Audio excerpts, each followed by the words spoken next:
Hello बच्चों, how are you. कोई भी बिजनेस के ट्रांजैक्शन को कैश ट्रांजैक्शन है कि क्रेडिट ट्रांजैक्शन है ये डिफाइन करना, उसमें से निकलते हुए दो अकाउंट्स को रिलीज करना, उसमें से एक अकाउंट जो डेबिट होगा या क्रेडिट होगा वो थ्री गोल्डन रूल्स जो आपको दिए गए हैं उसे अप्लाई करना। यही सिलसिला हम अभी जारी रखते हैं बच्चे, क्योंकि मैं जानता हूं कि ये टॉपिक का कितना बड़ा इंपॉर्टेंस है आने वाले समय के लिए। ठीक है। आज एक और आपके स्क्रीन के ऊपर आपको ट्रांजैक्शन दिख रहे हैं।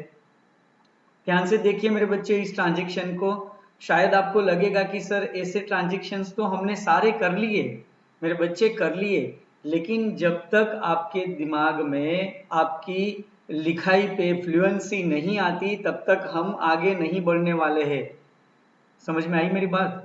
तो जर्नल एंट्री को एकदम प्रिपेयर करना, मतलब कि अकाउंटेंसी का जो बेस है उसे 100% परफेक्ट करना। ठीक है। तो यही सिलसिले को हम जारी रखते हैं।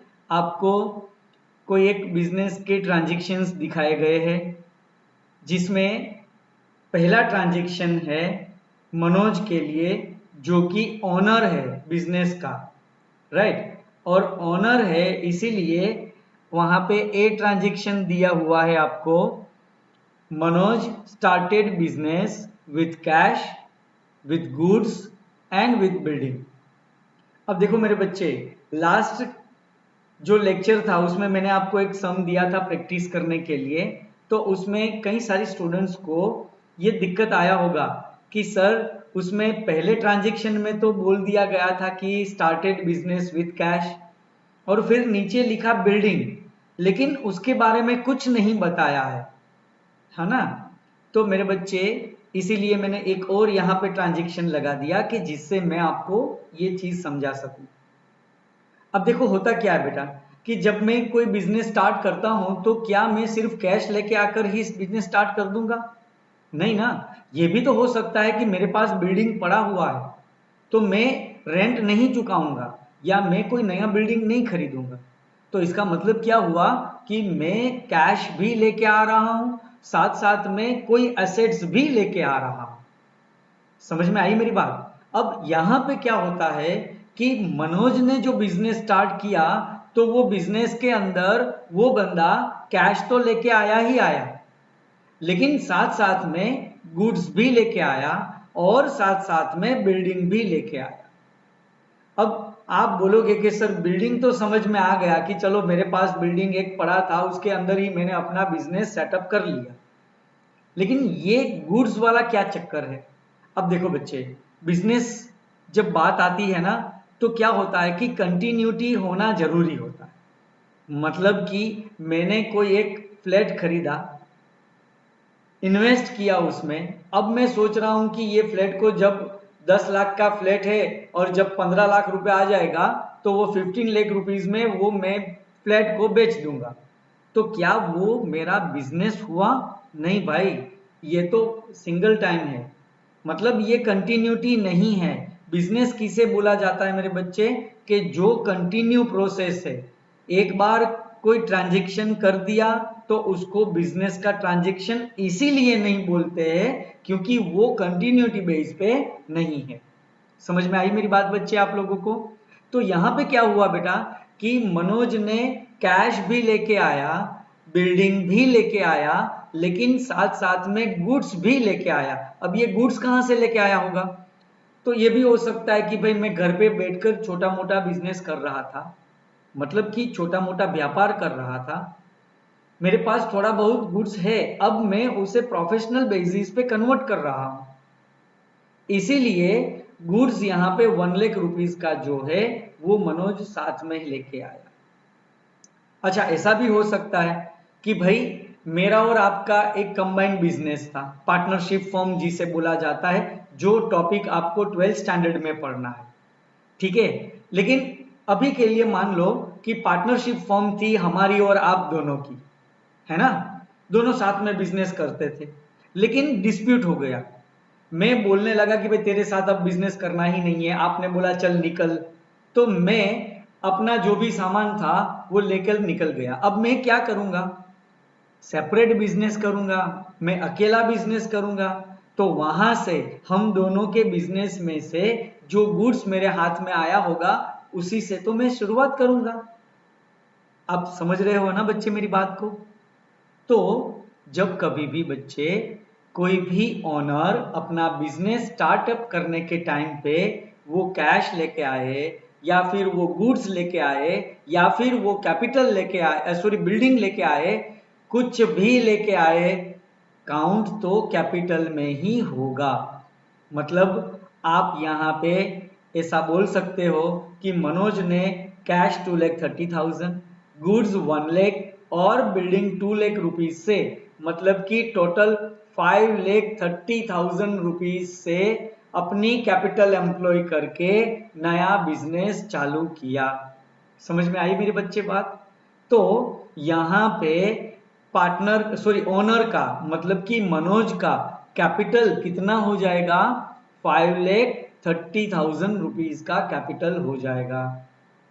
अब आप बोलोगे कि सर ये कैश ट्रांजेक्शन है कि ये क्रेडिट ट्रांजेक्शन है? तो मेरे बच्चे इसे कैश ट्रांजेक्शन ही आप बता सकते हो। क्यों?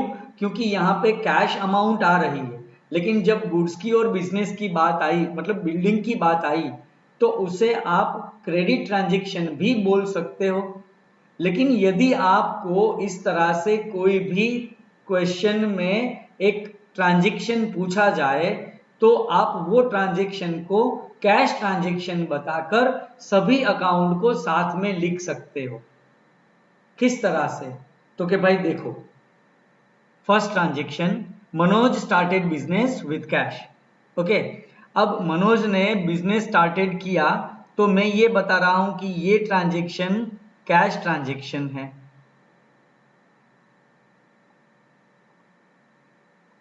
अब ये कैश ट्रांजेक्शन है तो इसका मतलब ये हुआ कि इसमें से एक अकाउंट जो है ना वो कैश का निकलेगा, क्योंकि वो कैश लेके आ रहा है। देखो मेरे बच्चे 2,30,000 का। दूसरा, वो गुड्स लेके आ रहा है। क्या लेके आ रहा है मेरे बच्चे? गुड्स। अब अभी तक मैंने जो आपको पढ़ाया उसमें मैंने आपको ये बताया था कि भाई गुड्स के 4 अकाउंट होते हैं। बोलो मेरे बच्चे कौन कौन से? गुड्स के 4 अकाउंट होते हैं। कौन कौन से? First, purchase, purchase return, sales and sales return. मैंने आपको ये 4 अकाउंट बोले थे। अब पांचवा जोड़ दो मेरे बच्चे, पांचवा अकाउंट जोड़ दो, उसका नाम क्या होगा गुड्स के अकाउंट का? तो वो होगा स्टॉक अकाउंट। क्या होगा मेरे बच्चे? स्टॉक होगा। अब देखो सीधी सीधी बात, हमने 50,000 रुपए का गुड्स परचेज किया। ध्यान से सुनना मेरी बात को बेटा, ठीक है? 50,000 के गुड्स को परचेज किया, उसमें से 30,000 के गुड्स को बेच दिया प्रॉफिट लगाकर, सपोज 40,000 में बेच दिया। तो मेरे पास अभी गुड्स कितना बचा? आप बताइए। 50 का खरीदा, 30 का गुड्स 40 में बेचा, मतलब कि 30 का गुड्स यहां से चला गया स्टॉक में से। तो स्टॉक में मतलब कि मेरे पास गुड्स कितना बचा? 20,000 का। वो 20,000 का जो गुड्स मेरे अभी गोडाउन में पड़ा है उसको बोला जाएगा मेरे बच्चे स्टॉक। क्या बोला जाएगा? Stock of the goods. समझ में आई मेरी बात बच्चे? हाँ, आगे जाके मैं स्टॉक के बारे में भी आपको काफी सारी बातें बताने वाला हूं, लेकिन मैं यहाँ पे अकाउंटेंसी की बुक के हिसाब से नहीं चल रहा मेरे बच्चे।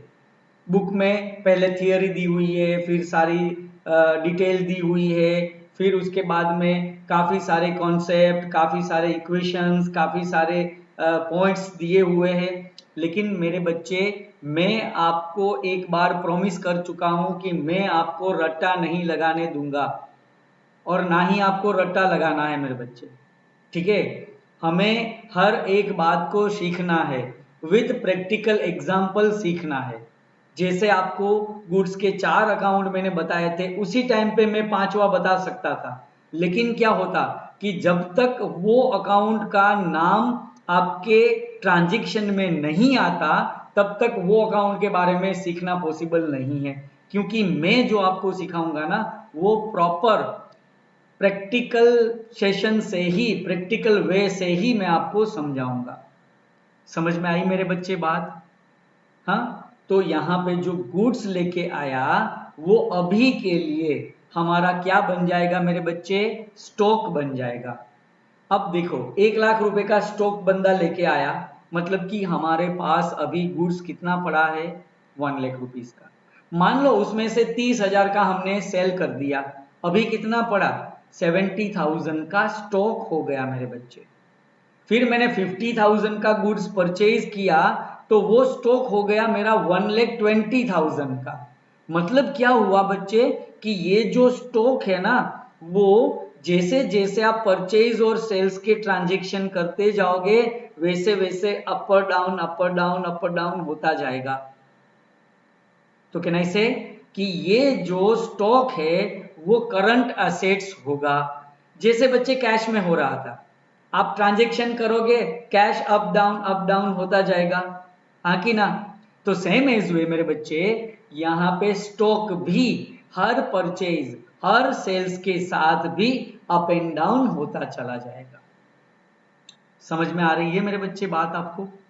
हाँ, तो इस तरह से मनोज कैश लेके आया, स्टॉक मतलब कि गुड्स लेके आया, एंड थर्ड वन इज वो क्या लेके आया? बिल्डिंग भी लेके आया। ओके, तो ये तीनों हमारे बिजनेस में आए जिसे मनोज की कैपिटल बोला जाएगा। क्या बोला जाएगा बच्चे? कैपिटल बोला जाएगा। तो मतलब कि फोर्थ अकाउंट यहां पे बनेगा कैपिटल का। हमारी बात हुई थी कि मिनिमम 2 अकाउंट निकलेंगे, यहां पे तो बच्चे 4 अकाउंट निकल गए। निकलेंगे ना बेटा जी, ट्रांजैक्शन इतना बड़ा हो गया है। समझ में आई मेरी बात? एकदम सिंपल बात। मैं आपको बताऊं कि मुझे रमेश के पास से 500 रुपया लेना है, सुरेश के पास से 2,000 लेना है, महेश के पास से 500 रुपया लेना है, कुल मिला के कितना लेने का हुआ? 3,000। इसकी जगह पे मैं बोलूँ ना कि उन सब के पास से जाकर 3,000 रुपया लेके आओ, बात खत्म हो गई। तो हमने वही किया, हर एक ट्रांजेक्शन को अलग अलग अलग दिखाने का वहां पे कोई मतलब ही नहीं था मेरे बच्चे। अच्छा, आप बोलोगे कि सर एक काम करो, हमें ये हर एक ट्रांजेक्शन को अलग अलग दिखाना है। समझ में आ रही है मेरी बात? हमें ये ट्रांजेक्शन को अलग अलग दिखाना है। आप बताओ कैसे होगा? बताता हूं मेरे बच्चे, बताता हूं, ध्यान से सुनो। यदि यही ट्रांजेक्शन को अलग अलग दिखाना है तो फर्स्ट वो क्या लेके आया? कैश लेके आया, है ना? मतलब कि ये हो गया cash transaction, right? Cash transaction का एक अकाउंट कौन सा निकलेगा? Cash account. और दूसरा कौन लेके आया? ओनर, मतलब कि कैपिटल अकाउंट।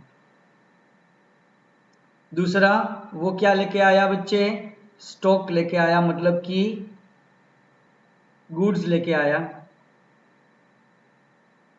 तो क्या ये स्टॉक और गुड्स लेके आया तो वो कैश ट्रांजेक्शन हुआ?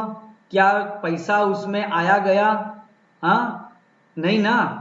तो मतलब ये कौन सा आपने बोल दिया तो कि भाई ये तो क्रेडिट ट्रांजेक्शन के जैसा हो गया, इसमें कुछ पैसा लेना देना तो हुआ नहीं। तो क्रेडिट ट्रांजेक्शन में मेरे बच्चे फर्स्ट अकाउंट है ना वो नाम वाले का आता है। तो ये ट्रांजेक्शन स्टॉक का किसके साथ हुआ? वो नाम वाला कौन है? तो कि भाई वो नाम वाला ओनर है। तो ओनर का क्या अकाउंट बनेगा? Capital account. और दूसरा अकाउंट कैपिटल तो वो लेके आ गया, है ना? ओनर लेके आया इसीलिए कैपिटल। ओनर क्या लेके आया? तो कि भाई ओनर तो गुड्स लेके आया, तो मतलब कि स्टॉक का अकाउंट बना। समझ में आई? तीसरा वो क्या लेके आया? तो कि भाई तीसरा वो लेके आया बिल्डिंग। तो ये जो बिल्डिंग है तो वो तो एसेट्स है, कोई कैश तो है नहीं, तो ये भी तो क्रेडिट ट्रांजेक्शन ही हो गया। तो ये क्रेडिट ट्रांजेक्शन के अंदर हम ये लिख सकते हैं ना कि क्रेडिट ट्रांजेक्शन में एक नाम वाला बंदा आएगा, नाम वाले का अकाउंट किसका? तो कि भाई ओनर का। और ओनर के अकाउंट को क्या बोलते हैं, पूछना पड़ेगा लेके आया कि ले गया। यदि लेके आया तो कैपिटल, यदि यहां से कुछ लेके गया तो ड्राइंग्स। तो मतलब एक अकाउंट तो कैपिटल का बन गया। पूछो अब ओनर क्या लेके आया, तो कि भाई ओनर तो बिल्डिंग लेके आया। अब मेरे बच्चे वहां पे जो आपने अकाउंट्स लिखे थे और यहां पे लिखे थे उसमें क्या फर्क पड़ा, 3 बार आपको कैपिटल लिखना पड़ा। मतलब मैंने आपको बोला ना कि मुझे सुरेश से भी पैसा लेना है, मुझे रमेश से भी पैसा लेना है, मुझे महेश से भी पैसा लेना है, ये एक ट्रांजेक्शन। दूसरा ट्रांजेक्शन, मुझे सुरेश, रमेश एंड महेश के पास से पैसा लेना है। एक ही सेंटेंस में बात खत्म हो गई, उसमें 3 सेंटेंस लगे। तो यहां पे अलग अलग तीनों ट्रांजेक्शन यदि दिखाते हो तो 3 टाइम्स वहां पे कैपिटल अकाउंट दिखाएगा। समझ में आई मेरी बात। अब पहले वाले ट्रांजेक्शन में रिपीट चलते हैं मेरे बच्चे। तो ये रिपीट ट्रांजेक्शन में यहां पे देखो मेरे बच्चे, कैश कितनी आएगी, 2,30,000 रुपीज की कैश आएगी। स्टॉक मतलब कि गुड्स कितना आया, 1 लाख रुपीज का आया। बिल्डिंग कितने की आई, 2,30,000 की आई। ऐसा कुल मिला के वो बंदे के पास से बिजनेस में कितनी अमाउंट आई, तो कि भाई ये आया 5,60,000, सॉरी 5,60,000। अब सेम एज वे यहां पे ही आप देखते जाओ, कैश ट्रांजेक्शन, कैश कितने का आया, तो कि भाई 2,30,000 का। तो कैपिटल भी कितना लिखोगे, 2,30,000 का, राइट। यहां पे स्टॉक कितने का आया, 1 लाख रुपीज का, तो आप कैपिटल भी कितना लिखोगे, 1 लाख का। थर्ड वाले ऑप्शन में बिल्डिंग कितने का आया, 2,30,000 का, तो कैपिटल में भी कितना लिखोगे, 2,30,000। तो इस तरह से capital 2,30,000 plus capital 1 lakh plus capital 2,30,000, कुल मिला के कितना हो गया मेरे बच्चे, सॉरी ये 2 लाख ही है बच्चे, मैंने अभी क्वेश्चन में देखा यहाँ पे 2 लाख ही है, इसीलिए 5,30,000 हो गए जो भी अमाउंट है। मतलब कि टोटल तो जितना कैपिटल हमने यहाँ पे लिखा उतना ही होना है मेरे बच्चे। तो आप इस ट्रांजेक्शन को अलग अलग 3 टाइम पे लिखो या एक ही साथ में लिखो। अब जो आप एक साथ में लिखते हो ना उसे बोला जाता है मेरे बच्चे कंबाइन एंट्री। क्या बोला जाएगा, कंबाइन एंट्री। और हमने जो ये अलग अलग लिखा ना उसे बोला जाएगा सेपरेट एंट्री। क्या बोला जाएगा, सेपरेट एंट्री। समझ में आई बात। तो अब देख लेते हैं डेबिट होगा क्रेडिट होगा उस सिस्टम को। कैश हमारे लिए क्या है, तो कि भाई कैश है ना वो एसेट्स है, इसीलिए वो रियल अकाउंट में आएगा। ठीक है। अब पूछो रियल अकाउंट का रूल क्या था बच्चे, debit what comes in, credit what goes out. Cash आया कि गया, तो कि भाई कैश तो आया, मतलब कि क्या हो जाएगा ये कैश अकाउंट डेबिट हो जाएगा। समझे। अब स्टॉक, स्टॉक किसका अकाउंट है, तो कि भाई गुड्स का। पहले अकाउंट गुड्स के 4 थे, आज के सम में 5 हो गए। समझ में आई बात। तो ये गुड्स है ना वो क्या है, तो कि भाई गुड्स है वो तो रियल टाइप का अकाउंट है, क्योंकि रियल के अंदर एसेट्स एंड गुड्स दोनों ही आते हैं। रूल वापस बोलो, debit what comes in, credit what goes out. Stock आया कि गया, तो कि भाई स्टॉक तो आया इसीलिए डेबिट होगा। फिर उसके बाद बिल्डिंग की बात आई, तो कि भाई बिल्डिंग एसेट्स है। अब एसेट्स है तो वो भी रियल अकाउंट में आएगा, तो रियल अकाउंट का rule debit what comes in, credit what goes out. तो यहां पे भी बिल्डिंग आया इसीलिए डेबिट हुआ। तो ये तीनों के तीनों अकाउंट क्या हो गए, डेबिट हो गए। ठीक है। अब बात आई कैपिटल की। कैपिटल किसका अकाउंट है, ओनर का। तो ओनर है वो एक नेचुरल पर्सन है, इसीलिए ये पर्सनल अकाउंट में आएगा। समझ में आई बात। अब पर्सनल अकाउंट है तो उसका रूल बोलो मेरे बच्चे, debit the receiver and credit to the giver.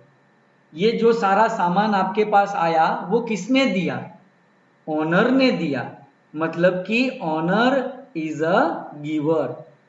समझ में आई मेरे बच्चे बात। तो ओनर ने हमें ये सारा सामान दिया, हमें मतलब किसको, बिजनेस को।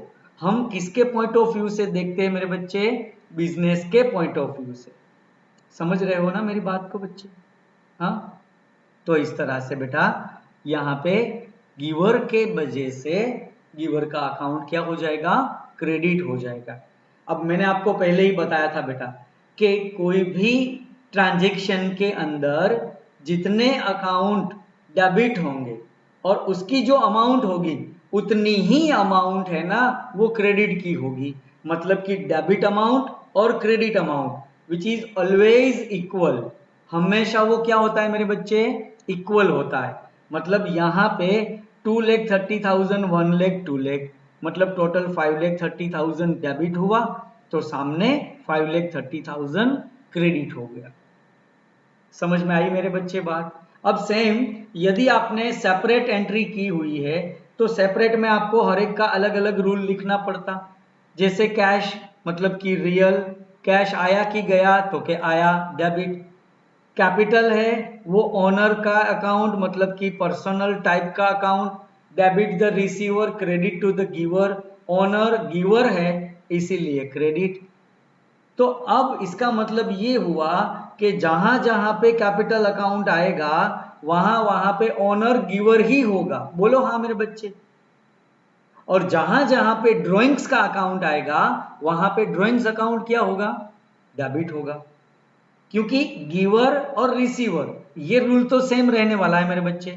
और हमने पहले ही बोल दिया था कि यदि ओनर कुछ देता है हमें तो वो गिवर मतलब कैपिटल, वो रिसीवर मतलब की ड्राइंग्स। समझ में आई बात मेरे बच्चे? हाँ, तो इस तरह से यहाँ पे भी कैपिटल में पर्सनल अकाउंट आता और वहां पे कैपिटल में ही वो गिवर होता तो क्रेडिट। क्या दिया उसने, स्टॉक दिया। स्टॉक रियल टाइप का क्योंकि वो करंट असेट्स से, करंट एसेट्स क्यों है मैंने आपको बताया था कि जैसे जैसे आप सेल परचेज के ट्रांजैक्शन करते जाओगे वैसे वैसे उनकी वैल्यू हर ट्रांजैक्शन दिन ब दिन बदलती रहेगी, इसीलिए उसे करंट अकाउंट बोलते हैं। जिसकी वैल्यू लंबे समय तक नहीं बदलती उसे फिक्स अकाउंट बोलते हैं। समझ में आई मेरी बात बच्चे? तो ये जो रियल अकाउंट स्टॉक का बना, debit what comes in, credit what goes out, तो यहाँ पे स्टॉक आ रहा है डेबिट होगा। सेम एज वे जो कैपिटल लेके आया बंदा वो तो पर्सनल अकाउंट क्योंकि ओनर लेके आया, ओनर लेके आया इसीलिए वो गिवर है तो यहाँ पे गिवर का अकाउंट क्रेडिट होगा। एंड जो बिल्डिंग है वो भी असेट्स है इसीलिए असेट्स आने के टाइम पे debit what comes in, debit हो जाएगा। मेरी बात समझ रहे हो बच्चे? ये तो ये था सेपरेट एंट्री और कंबाइन एंट्री। अब आप मुझे बताओ मेरे बच्चे कि आपको क्या लगता है आप कंबाइन एंट्री कब कर सकते हो? कंबाइन एंट्री आप कब कर सकते हो? तो कि भाई जब क्रेडिट में या तो डेबिट में, ध्यान से सुनना मेरी बात को, क्रेडिट में या तो डेबिट में कोई ऐसा अकाउंट है जो बार बार वही डेट पे रिपीट हो रहा है और वो अकाउंट डेबिट है तो डेबिट ही रिपीट हो रहा है और वो अकाउंट क्रेडिट है तो क्रेडिट ही रिपीट हो रहा है। वो टाइम पे मेरे बच्चे आप कंबाइन एंट्री कर सकते हो। जैसे कि देखो बेटा यहाँ पे कैपिटल अकाउंट क्रेडिट हुआ, यहाँ पे भी कैपिटल अकाउंट क्रेडिट हुआ, इसमें भी कैपिटल अकाउंट क्रेडिट हुआ और ये एक ही दिन के ट्रांजेक्शन है। यहाँ पे भले हमें क्वेश्चन के अंदर ABCD दिया हुआ है, क्रमांक नहीं दिया या डेट नहीं दी है, लेकिन फिर भी हम उसे तो डेट ही मानेंगे कि भाई ये एक ट्रांजेक्शन एक दिन में ही हो गया। तो मतलब पहले ही दिन जब वो ओनर आया तो साथ में कैश, स्टॉक एंड बिल्डिंग भी लेके आया। मतलब कि ये तीनों हमारे बिजनेस में ओनर की कैपिटल बोला जाएगा। Is the clear? इसमें अब आपको मेरे बच्चे कोई डाउट नहीं होना चाहिए। नेक्स्ट टाइम यदि कोई भी ऐसा ट्रांजेक्शन आया तो आप इजीली उसे सॉल्व कर सकते हो। समझ में आई ना मेरी बात बच्चे? हाँ, नेक्स्ट आगे क्या दिया हुआ है? सेकेंड ट्रांजेक्शन आपका बी। जिसमें क्या बोला गया है, he purchase goods for cash, cash transaction, बोलो हाँ कि ना। यस,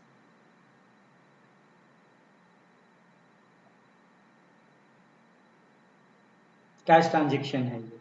कैश ट्रांजेक्शन में मेरे बच्चे एक अकाउंट कौन सा होता है, एक अकाउंट होता है कैश का, और दूसरा कौन सा होता है, तो कि भाई आपने क्या किया उस कैश से, तो कि भाई कैश से हमने गुड्स को परचेज किया।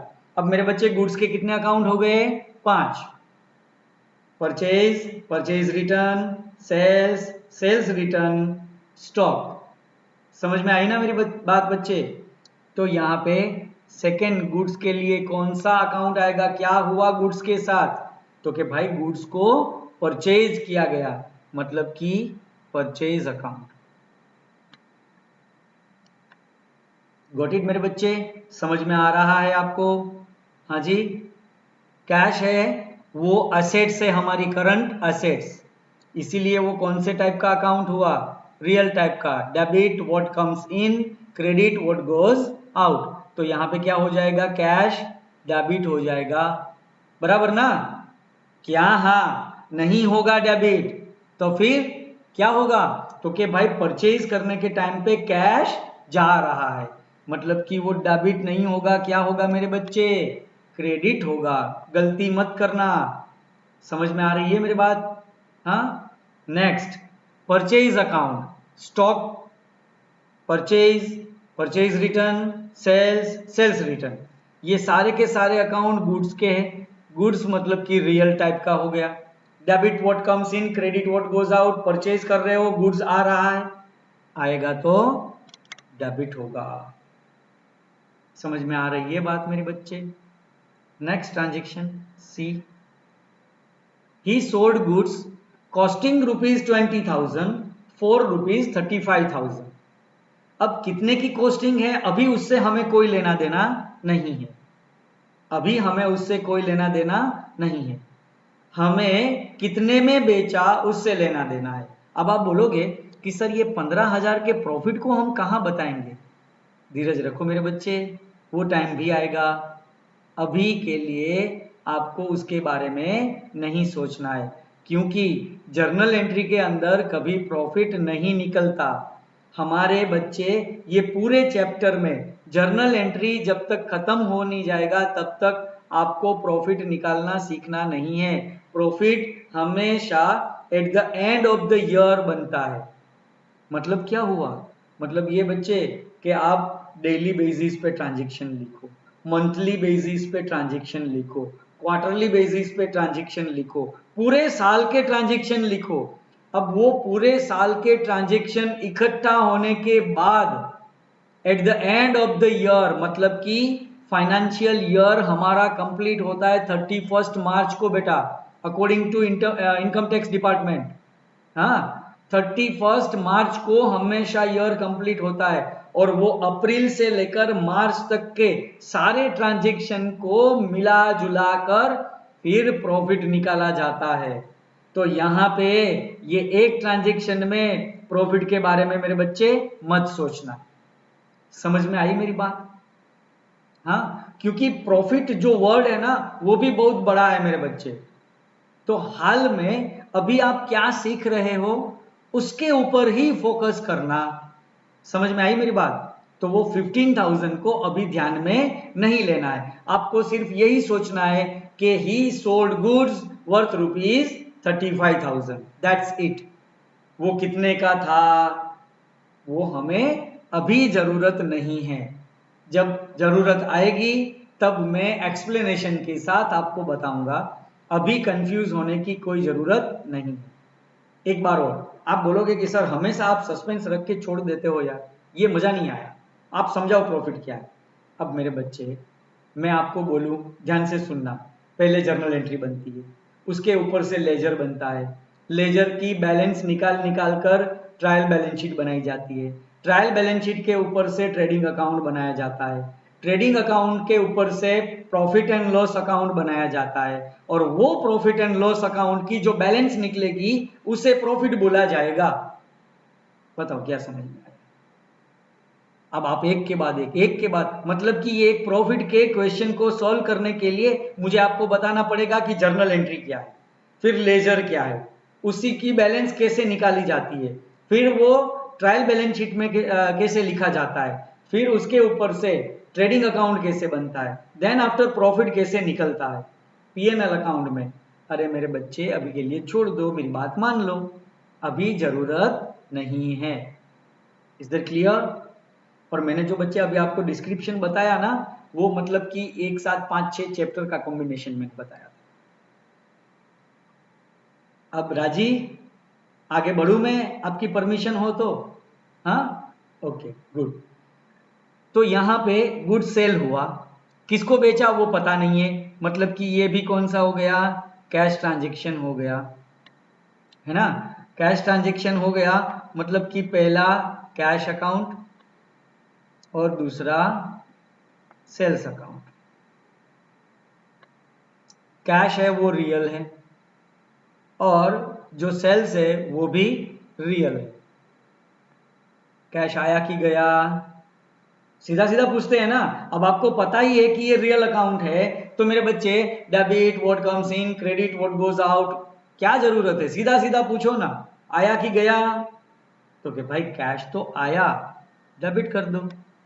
सेल्स मतलब कि गुड्स, बोलो आया कि गया, तो कि भाई वो तो गया, तो मतलब क्रेडिट कर दो। देखो अपने आप बच्चे शॉर्टकट बनता जाएगा, मेरी बात आप समझ रहे हो। जब हम यही सम को पहली दफा कर रहे थे ना, तब हमें काफी देर तक सोचना पड़ा था कि ये कैश ट्रांजेक्शन है कि ये क्रेडिट ट्रांजेक्शन है, फिर उसमें से कौन कौन से दो अकाउंट निकलेंगे उसके बारे में भी हमें सोचना पड़ा था, फिर वो अकाउंट को डेबिट करना है कि क्रेडिट करना है उसके बारे में भी हमें कई बार सोचना पड़ा था। लेकिन आज क्या हो रहा है, आज काम आसान हो गया, आप ट्रांजेक्शन को पढ़ के ही मेरे बच्चे बता देते हो कि सर ये कैश ट्रांजेक्शन, इसीलिए एक अकाउंट कैश आएगा, ये क्रेडिट ट्रांजेक्शन है इसीलिए एक अकाउंट नाम वाले का आएगा, है ना। मेरी बात सही है ना। तो मतलब क्या है मेरे बच्चे, यही सीखने का तरीका है ना। आपको लगेगा कि सर क्या हर रोज एक ही क्वेश्चन तरह के क्वेश्चन लेके आ रहे हो, नहीं मेरे बच्चे, मैं शॉर्टकट की बना रहा हूं। ये जो कंप्यूटर के अंदर control A, control C, control V जो होता है ना, कॉपी पेस्ट सिलेक्ट ऑल वाला सेशन, अभी वो बन रहा है मेरे बच्चे। हाँ, एक टाइम ऐसा आएगा कि आपको कुछ बोलना नहीं पड़ेगा और सीधा सीधा आप बोल दोगे कि भाई एक कैश अकाउंट जो डेबिट होगा और एक सेल्स अकाउंट वो क्रेडिट होगा। ये मेरा प्रॉमिस है आपको, कुछ भी बोलने की जरूरत नहीं पड़ेगी, कुछ भी सोचने की जरूरत नहीं पड़ेगी। समझ में आ रही है मेरे बच्चे बात? हाँ, अब आप फिर भी ये जो ट्रांजेक्शन, क्योंकि हमारे पास थोड़ा ये लेक्चर का टाइम कम होता है मेरे बच्चे, तो मैं आपको एक ट्रांजेक्शन बोलता जाता हूँ और आपको डिस्क्राइब करते जाता हूँ, मतलब कि आपको जो पता ही है, जो आप ऑलरेडी सॉल्व कर चुके हो, मुझे आप होमवर्क के तौर पर भेज चुके हो, जिसको मैंने चेक भी किया है, आपका करेक्ट भी है, मैंने आपको पूछा कि कोई डाउट है कि नहीं है, आपने बोला नहीं है, इसके बाद मैं ये एक्शन ले रहा हूँ। उसके बाद देखो मेरे बच्चे, डी आया, he purchase goods from Rahul, Rahul के पास से परचेज किया गुड्स, मतलब कि क्रेडिट ट्रांजेक्शन, क्रेडिट ट्रांजेक्शन है इसीलिए राहुल का अकाउंट बनेगा। दूसरा, गुड्स का परचेज हुआ इसीलिए गुड्स का अकाउंट बनेगा। अब उसे डेबिट क्रेडिट करना वो आपको पता है। Next E, he sold goods to Varun, Varun को गुड्स बेचा 60,000 में, वापस यहाँ पे कॉस्टिंग लिखा हुआ है, मैं आपको मना कर रहा हूँ अभी उसके 8,000 के बारे में मत सोचना, सिर्फ 60,000 के बारे में सोचो। वरुण को गुड्स सेल किया, वरुण का नाम आया, कैश इंडिकेट नहीं हो रहा है, मतलब कि ये ट्रांजेक्शन क्रेडिट ट्रांजेक्शन है, एक अकाउंट वरुण का आएगा, और गुड्स सोल्ड किया है मतलब कि एक अकाउंट है जो सेल्स का आएगा। डेबिट क्रेडिट आप जानते हो। उसके बाद he paid cash to Rahul in full settlement, Rahul को फुल सेटलमेंट के तौर पे हमने 53,000 चुका दिया। अब देखो फुल सेटलमेंट वर्ड आया, तो इसका मतलब क्या हुआ मेरे बच्चे, फुल सेटलमेंट का मतलब ये हुआ कि हमें जितना राहुल को चुकाना था अब वो बात खत्म हो गई। ठीक है, अब आप मुझे बताओ कि राहुल को कितना चुकाना था। राहुल का जब हमने ट्रांजेक्शन किया तो राहुल के साथ हमने कितनी अमाउंट का ट्रांजैक्शन किया था? 55,000 का। कितने का किया था मेरे बच्चे? ही परचेज गुड, देखो डी वाला ट्रांजेक्शन देखो मेरे बच्चे, ही परचेज गुड्स फ्रॉम राहुल 55,000, है ना। और फाइनल सेटलमेंट हमने कितने में किया? तो K paid cash to Rahul, Rahul को कितना चुकाया हमने? 53,000, और वो भी फुल सेटलमेंट के साथ। याद है वो डिस्काउंट अलाउड वाला सिस्टम? याद आया मेरे बच्चे? वहां पे क्लियर बोला था कि paid to Rahul 53,000 and discount allowed to him कितना? 2,000। लेकिन यहां पे क्या हुआ? थोड़ा शॉर्टकट, है ना। पहले बोल दिया कि राहुल को 55,000 का गुड सेल किया, और फिर बोला कि राहुल को हमने 53,000, है ना, शायद मैं सेल्स बोला ना बेटे, राहुल से हमने 55,000 का गुड्स परचेज किया, और फिर एफ ट्रांजैक्शन में राहुल को 53 चुका दिया, और वो भी कैसे? फुल सेटलमेंट, मतलब कि अब हमें और राहुल को कोई लेना देना नहीं है। समझ में आ रही है मेरे बच्चे बात? तो यहाँ पे क्या होगा, तो कि भाई जैसे हमने वो डिस्काउंट अलाउड वाला पोर्शन देखा था ना, सेम वही पोर्शन यहाँ पे रिपीट हुआ। तो देखो एफ के अंदर क्या होगा, ये ट्रांजेक्शन एफ के लिए लिख रहा हूं मैं। एक तो कौन सा ट्रांजेक्शन होगा, तो कि भाई कैश ट्रांजेक्शन होगा। अब कैश ट्रांजेक्शन है तो पहला अकाउंट कौन सा आएगा मेरे बच्चे? तो कि भाई एक कैश अकाउंट आएगा, है ना। अब कैश हमने कितना चुकाया बता दो? 53,000।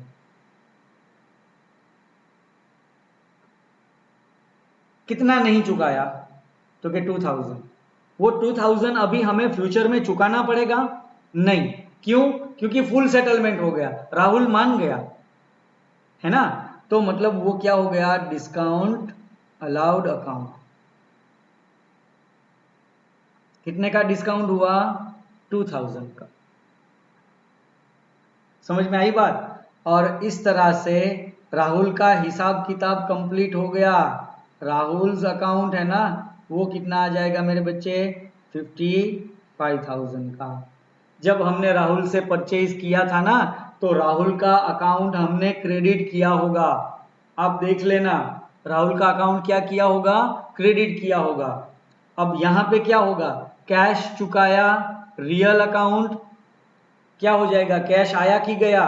तो कि भाई गया, मतलब कि डेबिट। डिस्काउंट अलाउड हमारे लिए क्या है? एक्सपेंस है।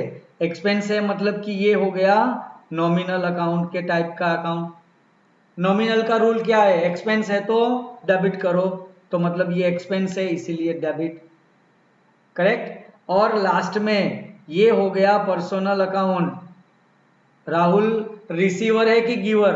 आप पैसा चुकाओगे राहुल को तो वो बंदा लेगा कि देगा?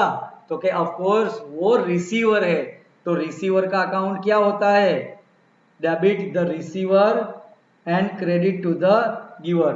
फिर से यहाँ पे मेरी गलती हुई मेरे बच्चे, आपको पता चल गया होगा, मुझे नहीं पता चला, मैंने तो यहाँ पे मिस्टेक कर दी, ठीक है। क्योंकि राहुल को हमने पेमेंट दिया, आया कि गया? तो कि भाई गया, इसीलिए कैश अकाउंट है ना वो क्रेडिट होगा। समझ में आई मेरी बात बच्चे?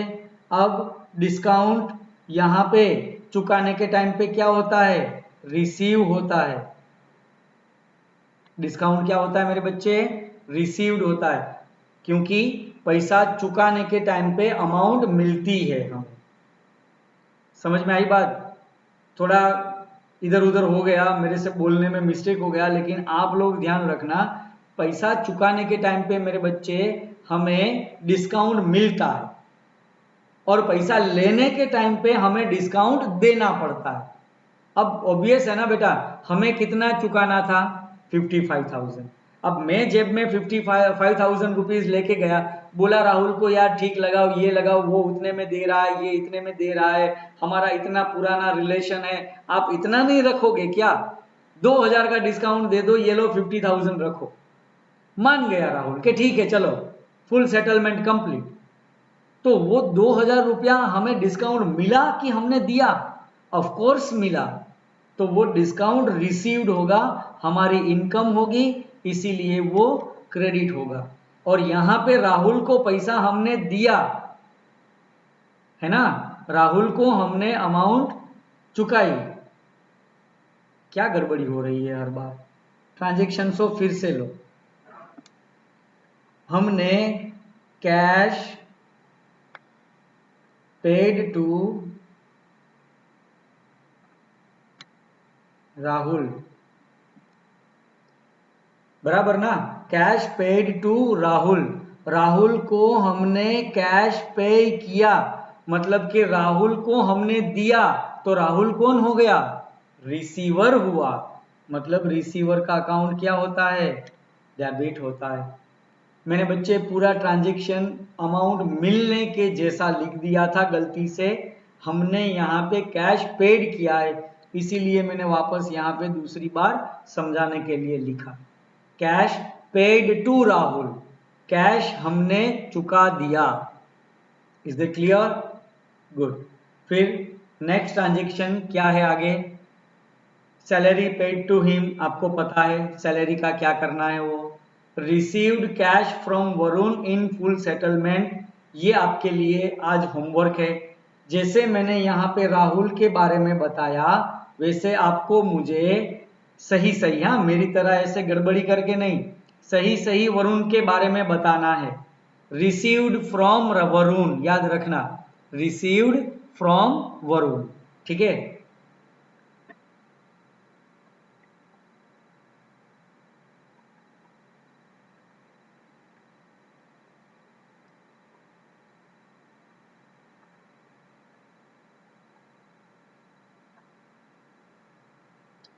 उसके बाद मेरे बच्चे रेंट आउटस्टैंडिंग, इसका मतलब क्या होता है? ध्यान से सुनना मेरी बात। बच्चे रेंट आउटस्टैंडिंग इसका मतलब क्या हुआ? तो कि भाई रेंट है ना मेरे बच्चे, वो हमारे लिए क्या है? एक एक्सपेंस है। क्या है मेरे बच्चे? एक्सपेंस।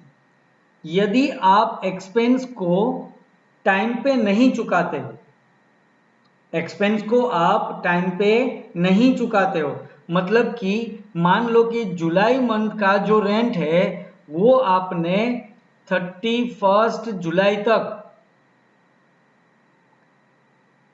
यदि नहीं चुकाया तो चलेगा, लेकिन आपको जुलाई का रेंट है ना वो अगस्त में जब डिस्क्राइब करना होता है, जुलाई का 10,000 रुपये का जो रेंट है वो हमें जुलाई मंथ में ही एज ए एक्सपेंस लिखना होता है, ठीक है। लेकिन यदि आपने इसे जुलाई में नहीं चुकाया, राइट, जुलाई में नहीं चुकाया है, आज अगस्त मंथ चल रहा है, अगस्त की आज मान लो कि 8 अगस्त डेट है, डेट कौन सी है आज? 8 अगस्त मान लो, राइट। अभी तक हमने जुलाई मंथ का रेंट नहीं चुकाया। क्या नहीं चुकाया? जुलाई मंथ का। तो वो अगस्त मंथ में, अगस्त के मंथ में वो रेंट को क्या बोला जाएगा? Outstanding rent.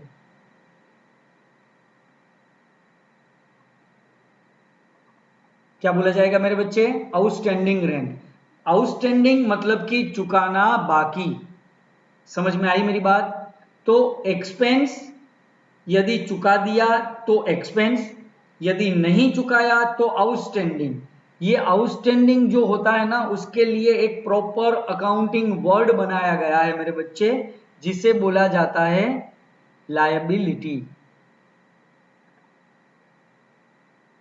क्या बोला जाता है? लायबिलिटी। अब ये जो लायबिलिटी है वो क्या है, वो किस तरह से बनती है, और इसके ऊपर जो भी एक्शन हमें लेना है आगे जाके, वो मैं आपको नेक्स्ट लेक्चर में, क्योंकि आपका अभी नेक्स्ट लेक्चर का टाइम हो गया है, तो आपका जब नेक्स्ट मेरा लेक्चर आएगा तब मैं आपको नेक्स्ट वीडियो के अंदर ये समझाऊंगा, ठीक है। तो तब तक के लिए जो भी आपको इसमें से समझ में आ रहा है, हाँ अब तक का, उतना आपको लिखना है। इसके अलावा मैं एक और सम आपको वापस PDF भेजूंगा। यदि मैं भूल जाता हूं तो आप मुझे मैसेज कर देना कि सर व्हाट्सएप भेज दो PDF का, तो वो उसे आपको घर पे सोल्व करना है। यदि उसमें भी आपको कुछ समझ में नहीं आ रहा है तो आप मुझे कॉल करके, आप मुझे मैसेज करके पूछ सकते हो और उसका सॉल्यूशन मेरे से ले सकते हो। ठीक है, टिल देन गुड बाय।